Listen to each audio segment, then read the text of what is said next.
for the county. And I'm here in place of County Executive Troy Streckenbach, who could not be here today. He does send his regards along with an official proclamation, which I will read part of and then turn it over to Dan Kane for the lion's share of today's event. But this week, Brown County is officially proclaiming Tornado and Severe Weather Awareness Week. Whereas tornadoes have the potential to pose a great risk to the safety of everyone in Brown County and the state of Wisconsin, while causing great devastation to public and private property. And whereas severe thunderstorms can produce powerful wind gusts, large hail, flood-producing heavy rains, and dangerous lightning, which pose a threat to the safety and property of Brown County residents. And whereas Brown County residents are participating in a virtual tornado drill at 1:45 p.m. and 6:45 p.m. on Thursday, April 10th, during which they are encouraged to practice going to their tornado shelter locations and discuss preparedness strategies with their family.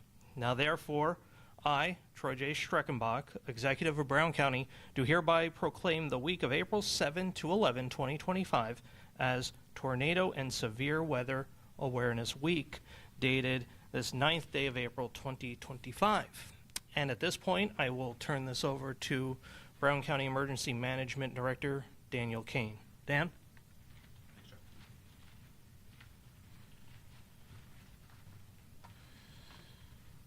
All right. Good afternoon. I'm Dan Kane, Brown County Emergency Management Director. The reason we're here today, as Jeff mentioned, is for Tornado Severe Weather Awareness Week. I want to thank the executive for his support and acknowledgement of such an important week in our state and our county.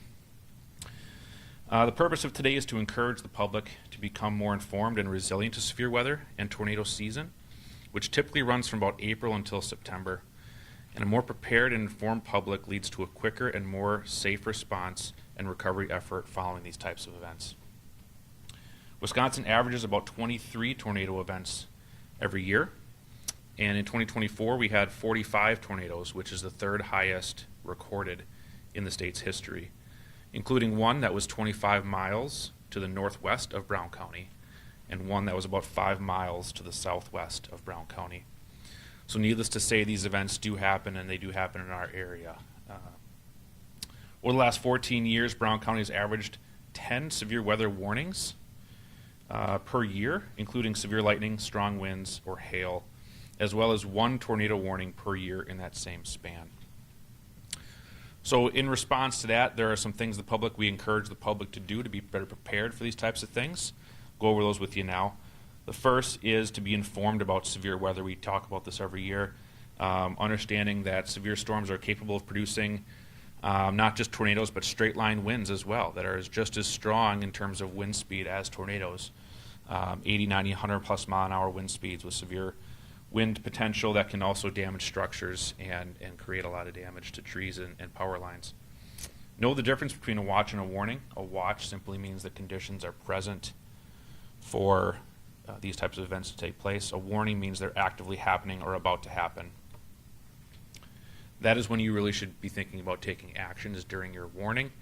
Understand that we strongly encourage folks to do that action first and then look to validate the warning after the fact. Too often we see throughout the country cases where people want to validate the warnings they're getting through a phone, weather app, etc., before actually taking action and securing themselves and making themselves safe.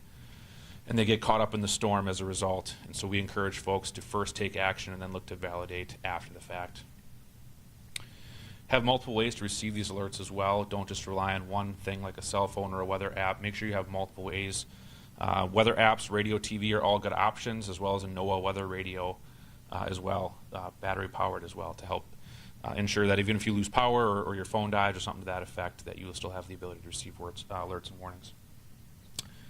Having a kit we'll talk about here. Our emergency kit is another important strategy that you can use to make sure that you and your family are prepared. You want to make sure that you have a kit that both suits you or your family's needs with the goals of safety, maintaining modern convenience and comforts, or aiding in the recovery process. And those are really the 3 things we talk about when it comes to building a kit. So under the element of safety, First aid kit's very important. Whistle, if there's debris trapping you inside your home or residence, a whistle could be a good way to get out and alert for help. NOAA weather radio, we talked about that already, with the battery power backup to ensure that it's always available when you need it. Personal protective equipment such as masks, gloves, that type of a thing, sturdy boots and shoes to ensure that you're safe that way, and a fire extinguisher. Under the convenience section, we would have things like food and water, flashlights, batteries, blankets, extra clothing, books or games for children, and a phone charger. Think of things that would you'd want to have available to you should you need to, should those things be lost during an event. And from a recovery standpoint, cash in small denominations is important. If ATMs are down or they're not able to accept credit cards, we're very used to using those in today's modern era. The ability to still have cash in small denominations where you don't have to break large bills is important to make sure that you can still purchase goods and things even if the power's out and you don't have access to buying goods and services. As well as a waterproof container that you can store important documents in. Another great tool. Things like medicational information, deeds, Social Security information, marriage or birth certificates, and insurance policies can all be kept in a waterproof container that can go with you if you need to make sure that all that important documentation isn't lost after one of these events. In terms of, this is a great at-home kit to have with you in your emergency shelter at your home, or if you have the ability to, or if you're going to need to leave your home as it's not safe to be in your residence during one of these storms, you can have this version in a Go kit as well. It's something that you can take with you and go and take with you to wherever your shelter location may be. Understand that your home may not be directly impacted by these events, but it might impact trees, power lines, and things around your home, which might cause you to be able to not be able to leave your house for an extended period of time. It might not be safe to do so, so ensuring that you have 2 to 3 days, ideally, of supplies on hand to be able to cover yourself and your family in terms of food, water, and that type of a thing, and your other essentials. Should you need to leave your home for any reason after this event, and you need to utilize perhaps a hotel or a Red Cross shelter, do you have the items in your kit available to be able to weather that storm for the couple days, the essentials again, from a convenience standpoint and recovery standpoint. Don't forget about the elderly, infants, those with access and functional needs, and pets.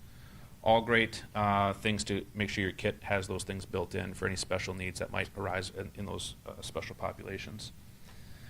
Lastly, we want to talk about having a plan.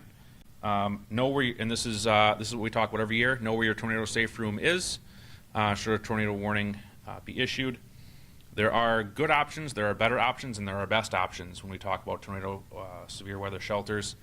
Understanding where you are, depending if it's at work, home, or school, there's different options, and just understand the key rule of thumb is to put as many walls between you and the outside as possible, with as many floors above you as the outside as possible, away from doors and windows. If you keep to that rule, generally you'll be in good shape. Understand that, for example, a bathroom is a typical place that people would like to go, but if the bathroom in a bathtub might be in the exterior wall of your residence, a more preferred option might be a closet or something more interior that's away from the exterior wall, even though a bathroom typically could be a good place, but if it's on the exterior, again, prioritize windowless and most walls possible on the interior of your home. If you are camping at a high-risk structure, such as a mobile home, have a plan identified ahead of time to make sure that you have a safe place to go. Mobile homes and manufactured homes are not safe places, or neither are campers. Make sure you have a plan ahead of time. So your plan might need to indicate that during the tornado watch portion of this event, you actually activate your plan instead of during the warning. Give yourself extra lead time. The National Weather Service will tell you about 2 hours is what they will issue in terms of a watch, so it gives you plenty of lead time before a warning would be issued to be able to take action on your plan. Never use an underpass, as those are terrible for debris. They act as wind tunnels in your vehicle, and you can be severely hurt under an underpass, so never use those as a place of refuge. Have a family meeting place. If you are separated from your family during this event, make sure you have a family meeting place agreed upon and identified ahead of time. Phones might not be working during these types of events, so if you can't get through, congestion on the phone network might be happening, or they might be down. Understanding that texting might be a good option to help get through instead of a phone call, if it's just congestion related. And then will you have a place to go if your home is damaged? Again, If you do have to leave your home, will you have access to a hotel or family or friends in town, or will you have to stay at a shelter? Put those in your plan ahead of time and build your plan around that contingency. Understanding that if you're in a mobile home or a manufactured home, family and friends might be really great options to stay with. If you have the ability to, check with your local municipality if that is not an option on maybe some shelters they might have available to you in the public space, or check with a school or business. Also, if you have any durable medical equipment during one of these events, make sure you have a plan in place ahead of time in case there's a power outage, and how you're going to keep that equipment functioning during long-term power outages as well. The last thing I'll talk about is, again, we talked a little bit about the drill on Thursday. The normal Wednesday tornado siren test will not take place this Wednesday, and we will replace it with the statewide test on Thursday at 1:45 and 6:45, weather permitting, is when we'll sound those sirens for you to be able to address your plans and practice those. So with that, I'll take any questions anybody has. During the drill, exactly, what is it you'd like folks to really work on? Yeah, during the drill, we really want folks to really focus on the planning element of this. Make sure that you have a place identified, first of all. It seems kind of basic, but understand, make sure the entire family knows, especially young children, make sure they know where they're going, and make sure that you know you've identified the best place at your home, work, and school for these types of things, as well as make sure you restock your items in your kit, make sure the food and water is up to date, make sure you just like you would check your batteries and your smoke and carbon monoxide alarms every year, this is a great chance to really make sure all the items in your kit are well maintained and in proper working order. Make sure batteries are replaced and that type of a thing, as well as then practicing that plan with your family, making sure everybody's had a dry run through it to make sure everybody's well informed. Has the message been sinking in, or have you seen more folks putting together the kits and making plans and knowing what to do in case there are other hits? Yeah, I think anytime you do this kind of outreach, I think it encourages folks. I think the most important thing we have to get over is complacency, right? And make sure that folks understand that there is still a real threat here, even though you may not have seen it in a while. Again, folks in the central part of the country right now are dealing with that very thing right now, right? And so, you can't prevent everything from happening, but it only takes one of these types of events to really severely impact you and your family, and could be the effects of one of these events could last for years beyond. And so the more you can do in planning and preparedness on the front end will hopefully result in a faster recovery for you on the back end. So that's really the message, is don't become complacent. Understand that these things are here as options for you to be better prepared and hopefully make you more resilient. And then during the drill, what do you guys for county emergency management, what do you guys do to simulate when something's gone down? Can you rephrase? This Thursday, during the drill, what do you guys on your hand part for Brown County Emergency Management, what do you guys have to do? Yeah, so we're like I said, we're doing a lot of these press outreach type of things. We want to get the word out about the week itself and the threats that come with it.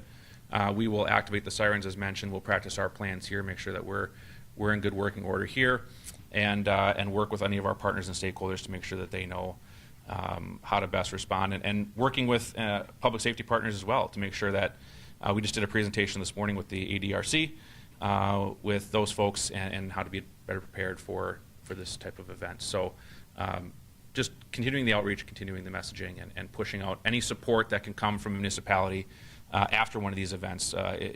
If we have one of these events, working with those municipalities to make sure they can recover quickly.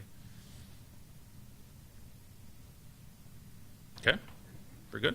Okay? Thank you very much, gentlemen. Thank you.